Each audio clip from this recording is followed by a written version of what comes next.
Hello guys, welcome back to my channel doctor study. Guys, this is Manjeet and आज के video में हम लोग बात करने जा रहे हैं हमारे ऑब्स्टेटिक इमरजेंसी के नेक्स्ट टॉपिक के साथ, जिसमें हम लोग आज बात करेंगे यूट्राइन रप्चर के बारे में। जिसमें हम लोग आज बेसिकली बात करेंगे कि यूट्राइन रप्चर होता क्या है, यूट्राइन रप्चर के कॉजेस क्या क्या हो सकते हैं, यूट्राइन रप्चर के टाइप्स कौन कौन से है, उसके क्लिनिकल फीचर्स क्या है, उसका डायग्नोसिस किस तरह से और मैनेजमेंट किस तरह से है, हर एक चीज़ के बारे में आज के वीडियो में बात करेंगे। तो चलिए सबसे पहले देखते हैं कि यूट्राइन रप्चर होता क्या है। तो बोला गया है कि uterine rupture is a tear in the wall of the uterus occurring during pregnancy or labor which may involve the peritoneum and lead to extrusion of the fetus into the abdominal cavity। Basically क्या बोला गया है यहाँ पे कि uterine rupture क्या है, it is a tear in the wall of the uterus. इसमें क्या होता है यूट्राइन रप्चर की कंडीशन में कि जो हमारा यूट्राइन वॉल होता है वो रप्चर कर जाता है या फिर यूट्राइन वॉल टीयर हो जाता है, जिसकी वजह से यहाँ पे जो हमारा फीटस होता है वो कहाँ पे आ जाता है, एब्डोमिनल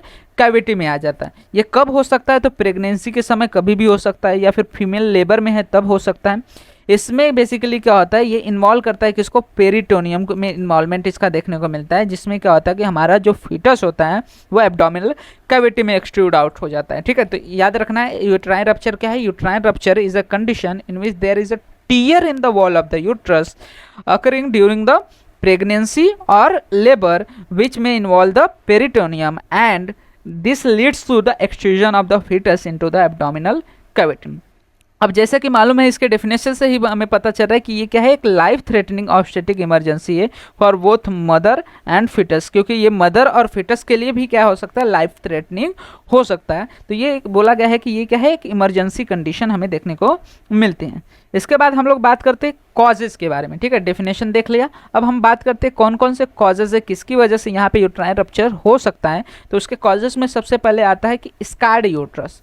सबसे पहला कॉज क्या आता है, स्कार्ड यूट्रस, जो कि मोस्ट कॉमन कॉज है हमारा यूट्राइन रप्चर का। स्कार्ड यूट्रस मतलब क्या कि अगर जो फीमेल है उसकी प्रीवियस हिस्ट्री है सिजेरियन सेक्शन की, तो वो प्रीवियस जो मायोमेक्टोमी हुआ रहेगा वहाँ पे जहाँ पे यूट्राइन सर्जरी की गई रहेगी वहाँ पे क्या रहता है, स्कार्स रह जाते हैं, जिसके वजह से वहाँ पे जो एब्डोमिनल मसल्स होते हैं या फिर जो हमारा यूट्राइन मसल होता है वीक रह जाते हैं अच्छे से, अगर उनकी हीलिंग नहीं होती तो उसके वजह से वहाँ पे यूट्राइन रप्चर होने के चांसेस रहते हैं। ठीक है, तो यहाँ पे क्या ध्यान रखना है कि अगर प्रीवियस सिजेरियन सेक्शन की हिस्ट्री है, प्रीवियस मायोमेक्टोमी की हिस्ट्री है या फिर प्रीवियस कोई यूट्राइन सर्जरी की हिस्ट्री है, तो ऐसे में क्या होगा, वहाँ पे यूट्राइन रप्चर होने के चांसेस बढ़ जाते हैं। दूसरा आता है हमारे पास, that is obstructed labour. Obstructed labour किन सी कंडीशन में, जैसे कि वहाँ पे सिफेलोपेल्विक डिस्प्रोपोर्शन की कंडीशन रही हो या फिर फिटस माल प्रेजेंटेशन हो, जो कि हम लोग को ट्रांसवर्स लाई की कंडीशन में ज़्यादा देखने को मिलता है, या फिर नेग्लेक्टेड प्रोलॉन्ग्ड लेबर हो, तो इन सभी कंडीशन में भी हमारा यूट्राइन रप्चर के चांसेस बढ़ जाते हैं।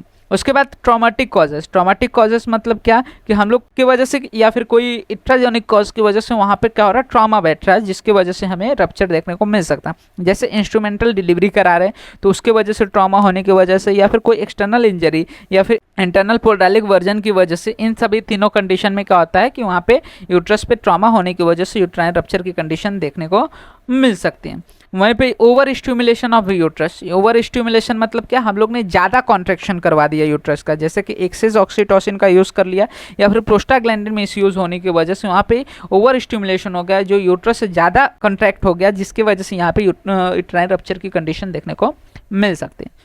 वहीं पे आता है हमारे पास ग्रैंड मल्टीपैरिटी।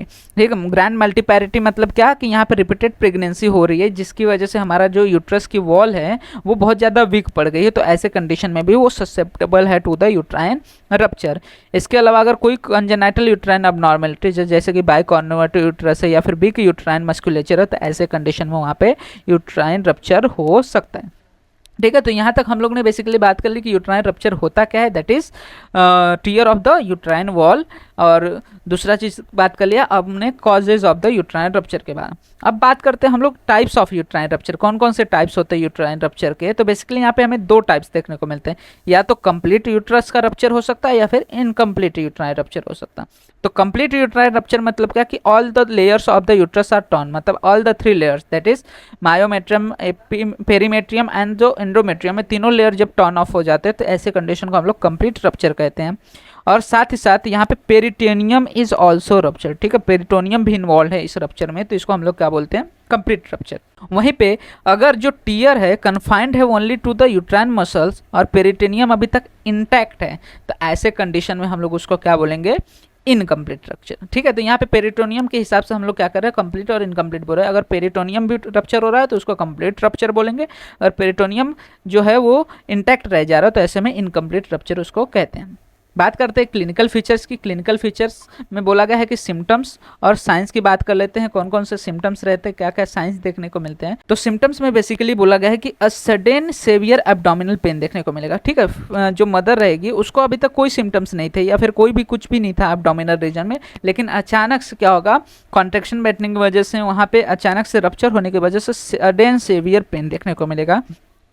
और pain persist between the contraction, pain क्या रहेगा, कॉन्ट्रैक्शन के बीच में आते रहेगा। साथ ही साथ वेजाइनल ब्लीडिंग देखने को मिल सकती है। वहीं पे cessation of the uterine contraction, अब क्या होगा, यूट्राइन कॉन्ट्रैक्शन रुक जाएगा क्योंकि मायोमेट्रियम का जो कॉम्प्लेक्शन था वो बिगड़ चुका है, तो जिसकी वजह से यहाँ पे क्या होगा, यूट्राइन कॉन्ट्रैक्शन सीज हो जाएंगे। शॉक के सिम्टम्स देखने को मिलेंगे और लॉस ऑफ फीटल मूवमेंट, जो फीटल मूवमेंट थे वो धीरे धीरे लॉस होते हुए देखने को मिलेंगे।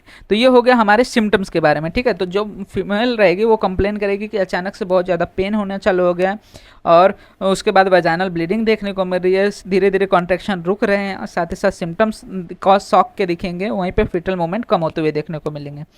वहीं पे साइंस की बात करने जब डॉक्टर चेक कर रहा है तो पेशेंट को, तो ऐसे में वहाँ पे मैटरनल टैकीकार्डिया की कंडीशन देखने को मिल सकती है, हाइपोटेंशन की कंडीशन देखने को मिल सकती है, पेलर या फिर स्वेटिंग देखने को मिल सकते हैं फीमेल में, एब्डोमिनल टेंडरनेस हो सकता है वहाँ पे, इजीली पाल्पेबल फिटल पार्ट्स देखेंगे। ठीक है, क्या क्या हो रहा है, पहले तो मैटरनल टैकीकार्डिया जैसी कंडीशन, हाइपोटेंशन हो रहा है क्योंकि वहाँ पे ब्लीडिंग देखने को मिल रही है, फिर पेलर एंड स्वेटिंग हो रही है अगेन वही टैकीकार्डिया की वजह से एंड देन हाइपोटेंशन की वजह से, एब्डोमिनल टेंडरनेस रहेगा, पेन रहेगा, इजीली पाल्पेबल फिटल पार्ट्स क्योंकि फिटस अब क्या हो गया हमारा एब्डोमिन रीजन में आ गया।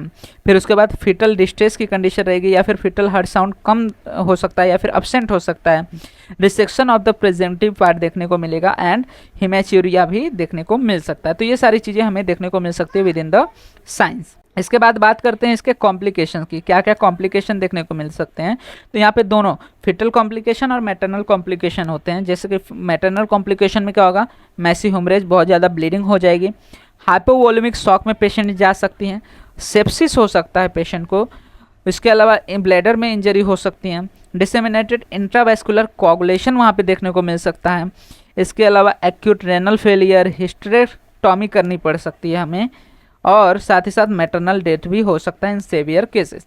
वहीं पे फीटल कॉम्प्लिकेशन की बात करते हैं तो फीटस जो होगा डिस्ट्रेस में जा सकता है, बर्थ एस्फेक्सिया की कंडीशन हो सकती है, फीटल हाइपोक्सिया कंडीशन जनरेट हो सकती है, स्टील बर्थ हो सकता है वहाँ पे क्योंकि फीटस क्या होगा, अगर ज़्यादा समय तक ऐसी कंडीशन में रहेगा तो फीटल डेथ भी हो सकती है और नियोनेटल डेथ भी देखने को मिल सकते हैं।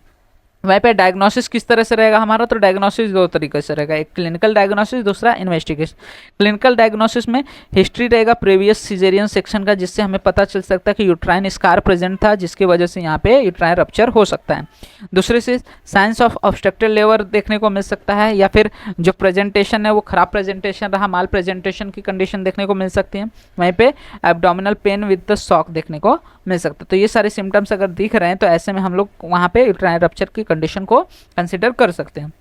वहीं पे इन्वेस्टिगेशन क्या करना है, इन्वेस्टिगेशन में यूएसजी कर सकते हैं, सीबीसी एंड हीमोग्लोबिन करवा सकते हैं हम लोग, blood grouping and cross matching करा सकते हैं ताकि RH निगेटिव फीमेल नहीं हो, ये सारी चीज़ें चेक कर सकते हैं, और फिटल हार्ट मॉनिटरिंग, ये सारे इन्वेस्टिगेशन कर सकते हैं। लेकिन ये जो हमारा रप्चर का कंडीशन है वो बेसिकली क्लिनिकल डायग्नोस्ड हो जाता है, और ये जितना जल्दी इसमें इमीडिएट एक्शन लिया जाए उतना अच्छा रहता है। अब बात करते हैं मैनेजमेंट की। मैनेजमेंट में दो चीज़ आता है, immediate management and then definitive management. Immediate management में हमारा क्या होता है, इमरजेंसी हेल्प, अगर मान के चलो जो पेशेंट है उसके आसपास डॉक्टर अवेलेबल नहीं है तो जो भी है उसके आसपास उनसे क्या करना है, डायरेक्ट कॉल करना है कि ताकि एम्बुलेंस आ सके। एयरवे और ऑक्सीजन को मेंटेन करना बहुत ज़्यादा जरूरी होता है। जैसे ही एक्सेसिबल हो तुरंत IV फ्लूइड वहाँ पे अप्लाई, क्योंकि वहाँ पे क्या हो रहा है, यूट्राइन रप्चर होने की वजह से ब्लीडिंग बहुत ज़्यादा तो पेशेंट हाइपोटेंशन में जा सकती है, हेमोरेजिक शॉक में जा सकते हैं, सो उससे प्रिवेंट करने के लिए IV स्टार्ट कर देना है। ब्लड ट्रांसफ्यूजन के लिए ब्लड अरेंज करने की कोशिश करना है, वाइटल्स को मॉनिटर करना है और कैथेटराइजेशन करना है ताकि यूरिन आउटपुट को मॉनिटर किया जा सकता। इसके अलावा डेफिनेटिव ट्रीटमेंट की बात करें तो अगेन इसमें सबसे मेन जो हमारा डेफिनेटिव ट्रीटमेंट होता है इमरजेंसी लेप्रोटॉमी। लेप्रोटॉमी करके तुरंत फीटस को क्या करना है, बाहर निकालना है। यूट्राइन टीयर को, जो यूट्राइन रप्चर हुआ है उसको मैनेज करना है, रिपेयर करना है। और अगर बहुत ज़्यादा रप्चर हो गया है तो ऐसे कंडीशन में वहाँ पे क्या करना है, हिस्टेरेक्टॉमी करना है। और जो सेप्टिसेमिया होने वाली कंडीशन है उसको प्रिवेंट करने के लिए वहाँ पे ब्रॉड स्पेक्ट्रम एंटीबायोटिक्स दे सकते हैं। तो ये सारी चीज़ें हमें देखने को मिलती है with in the definitive treatment. वहीं पे प्रिवेंशन के लिए हम लोग क्या कर सकते हैं, तो प्रिवेंशन के लिए मेन चीज़ क्या है, प्रॉपर एंटीनेटल केयर होना चाहिए, इंस्टीट्यूशनल डिलीवरी होनी चाहिए। उसके बाद careful monitoring during the labour करना है। जुडिशियस यूज़ ऑफ ऑक्सीटोसिन, जैसे कि हम लोग ने देखा कि ऑक्सीटोसिन का ज़्यादा यूज़ की वजह से भी यहाँ पे रप्चर हो सकता है, तो ऑक्सीटोसिन का अच्छे से यूज़ करना है। ऑब्स्टेट्रल लेबर को पहले ही डिटेक्ट करके रखना है ताकि वहाँ पे हम लोग जब फोर्सेप डिलीवरी या फिर कुछ भी करने जाए तो ट्रॉमा ना बिल्ड हो। और trial of the labour after the caesarean under the supervision, ये सारी चीज़ें करनी रहती हैं। इसके बाद आता है हमारा दैट इज़ समरी। बेसिकली हम लोग ने क्या देखा पूरा यूट्राइन रप्चर के अंदर, तो बोला गया कि यूट्राइन रप्चर जो है एक डेंजरस ऑब्स्टेटिक इमरजेंसी है जो कि एसोसिएटेड होती है प्रीवियस यूट्राइन सर्जरी के साथ, ठीक है, या फिर प्रीवियस यूट्राइन स्कार या फिर ऑब्स्टेटिक लेबर अगर प्रीवियस है तो ऐसे में पहले भी क्या होगा, ट्रॉमा रहेगा, सिजेरियन स्कार रहेगा, तो इसके वजह से यहाँ पे रप्चर के चांसेस बढ़ सकते हैं। Early diagnosis and the immediate surgical management यही जो है इसेंशियल है ताकि हम लोग क्या कर सकें, मैटरनल लाइफ और फीटल लाइफ दोनों को बचा सके। तो अर्ली रिकॉग्निशन और जो प्रॉम्प्ट एक्शन है यही क्या करेगा, हमारा दोनों मदर और फिटस दोनों को प्रिवेंट करेगा। तो ये सारी चीज़ें देखने को मिलते हैं हमें यूट्राइन रप्चर के अंदर। तो होप यूट्राइन रप्चर आपको क्लियर हो गया होगा। यूट्राइन रप्चर में कोई भी डाउट रहता है आप कमेंट सेक्शन में मेंशन कर सकते हैं, मैं ट्राई करूँगा फर्दर वीडियोस में और अच्छे से सारी चीज़ों को एक्सप्लेन कर सकूँ। साथ ही साथ वीडियो अच्छा लगा तो वीडियो को लाइक एंड शेयर करना मत भूलिएगा। इसी तरह के और भी फर्दर वीडियोज़ इस चैनल पर अपलोड होते रहेंगे, तो चैनल को सब्सक्राइब जरूर कर लीजिएगा जिससे आने वाले वीडियोज़ के नोटिफिकेशन आपको मिलते रहें। एंड आप हमारे इंस्टाग्राम एंड टेलीग्राम हैंडल्स को भी फॉलो कर सकते हैं जहाँ पे आपको वीडियो से रिलेटेड, नोट्स रिलेटेड जो भी अपडेट्स रहते हैं प्रोवाइड हो जाते हैं, जिसका लिंक आपको वीडियो के डिस्क्रिप्शन में अवेल हो जाएगा।